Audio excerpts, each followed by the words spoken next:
Hello everybody. So in this video, I'll be talking about time value of money. So this is the introductory video of time value of money. So in this video, we'll try to understand what is time value of money, and then we'll be looking at time value of money, single period and multi-period cases.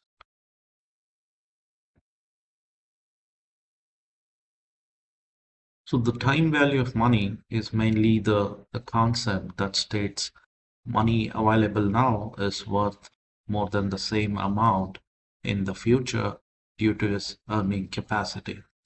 This typically means that for any cash which you hold, which typically you tend to either deposit in, let's say, traditional fixed deposit, or let's say you go for a lump sum investment, or you buy some particular asset. So what we are trying to understand is the money which is possibly the worth today is going to be much more valued tomorrow. So that's basically because of the opportunity cost. So when we try to make certain decisions about how to choose the best alternatives, so it's important that we identify which is the best alternative available for a given level of risk and time. So what did we look in the previous class is typically the situation of a one period case and the multi-period case. So the one period case, typically what we are trying to understand is in either of these two situations, uh, we are trying to understand what is the intrinsic value of an underlying asset. So the main objective of application of the time value of money is to determine the intrinsic value of an underlying asset based on multiple factors, so which includes the time, which you can call it as a holding period, or the lifespan of an asset, right? And then it's typically the R. So the R can be uh, many things depending on the context. So if the company is considering an investment, and then R possibly becomes the cost of capital, or the expenses what they're incurring to uh, possibly go for this project. So it's basically, it could be a benchmark where the companies say that I'm going to earn this much of minimum, my expectation on return on investment is, let's say, for example, 10%. So if any investment proposal which generates more than 10% interest, only then the company is going to accept the project.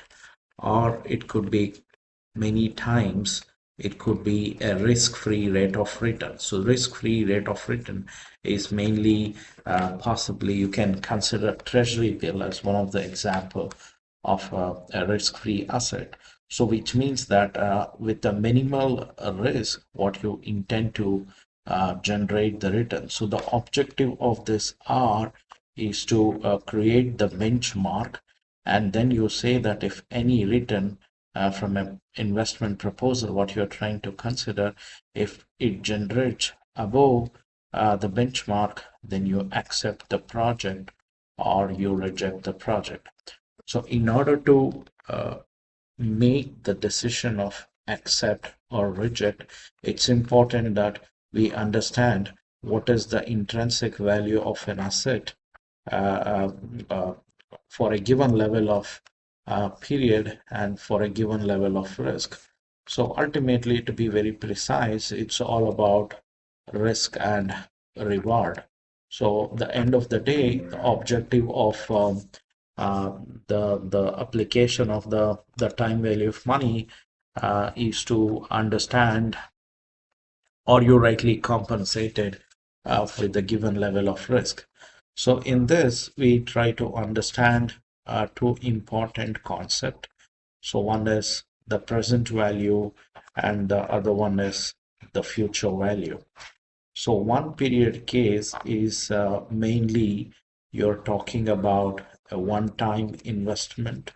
So for typically examples it could be a fixed deposit, which you tend to do it one time, or if you are considering any mutual fund investment, then possibly it could be a lump sum investment. And very importantly, one time specifically means that the holding period is generally will be 1 year. So when it comes to multi-period case, it means that you are considering again a fixed deposit or a lump sum, but it's not necessarily it should be 1 year. It's typically more than 1 year. So that is called as multi-period case. So the typical formula what we use uh, in the time value of money is a very simple way to understand this. For the future value, uh, we typically um, multiply the cash flow. Why? Basically this is because the compounding effect. So C0 here, the C0 is mainly the value of your investment today. Or let's say, suppose if you're planning to invest $1,000 today, so this is basically the value of investment today. So for example, you would say that, hey, look, I'm going to invest $1,000 today and would like to know what is the value of this $1,000 at let's say T1. So it's basically what is the value of this asset at the end of year one. So C typically signifies indicates the cash flow, and R typically represents the return on investment, or you can also say that as a minimum expected return. Okay, so this is what we looked at uh, in the previous class, and then let's look some example and then try to make this much better, understand this in a much better way. So let's take this example. So suppose if you invest $10,000 at 5% interest for 1 year, your investment will be what? So typically, let's say, for example, for a moment, let's understand that uh, you are considering an investment of $10,000 and you want to know what will be the value of your investment at the end of year one. So the easy way of possibly calculating the time value of money is, the first and foremost thing is you draw the timeline. So when you draw the timeline, so here, what is in this case, let's say if you're considering an investment of $10,000 today, so anything we are talking about T0 or today is mainly a T0. Suppose if you want to know what is the value of this $10,000 at the end of year one, so let's say in this case, for a moment, let's assume that we don't know what is this. Let's assume that this is T1, which we have to find out. So here we know what is PV, but we need to find out what is FV. So FV formula is very simple. So as I told you before, so when you're trying to identify the future value, you need to multiply because it's a compounding effect. So either you can write it as PV or C and everything is same. So basically this represents C. C is cash flow. Okay. So since we are trying to find out present value, So the present value of the formula is 1 plus r to the power of t. So since this is a single period, so we don't have t. So but still you can put t. So t will be to the power of 1. So PV we got as 10,000 and R we got as 5%. So 1.05 you're going to get 10,500.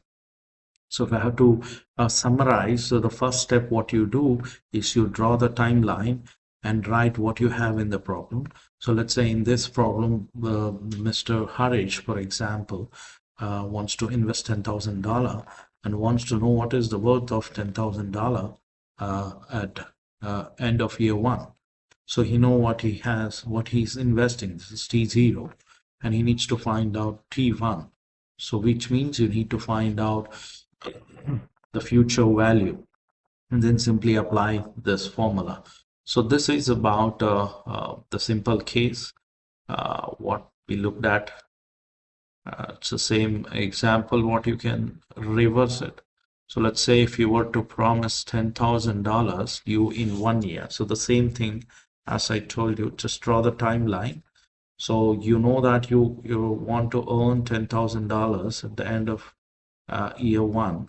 So you want to know how much you need to invest today. But again, consider here very important. Okay. So possibly here, if you expect to accumulate the corpus of $10,000 at the end of year one, so you would like to know what is the investment you have to do today, right? So in this case, let's say you need to find out what is the present value.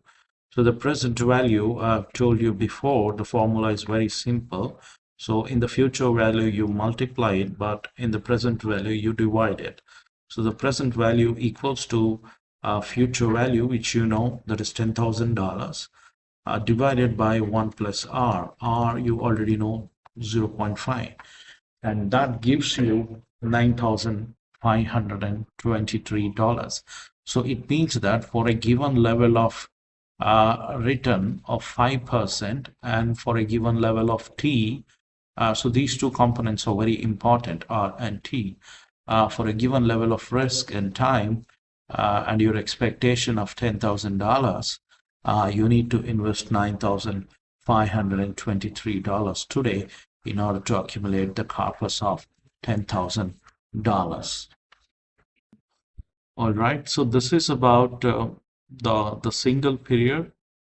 Let's look at the multi-period case. So we also looked at this example. So why the application of time value of money is very important. So we looked at this example. So where when you're considering two different alternatives, and then you try to compare that if you are investing in a fixed deposit, it gives you the interest of $11,200 because so it gives the interest return on investment of 12%, and 11,000 12% is 11,200.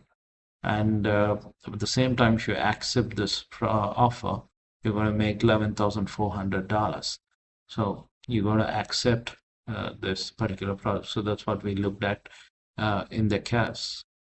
So typically, if you want me to do it again, so suppose here, let's say he has received $10,000. So you would like to know basically that whether this, what is the intrinsic value of this probably, just a moment.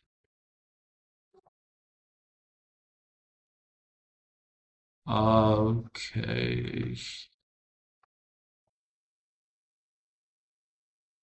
Okay. All right.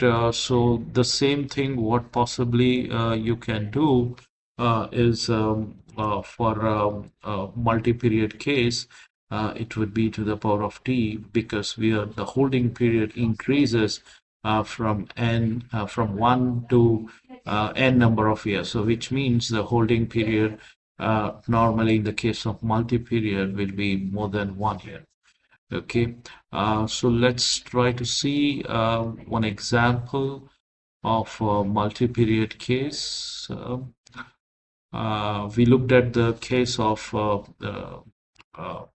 the uh, the painting example. So let's take a small example and then probably wind up the video. Suppose uh, suppose let's say how much would an investor have to set aside today in order to have $20,000 5 years from now if the current rate is 5%.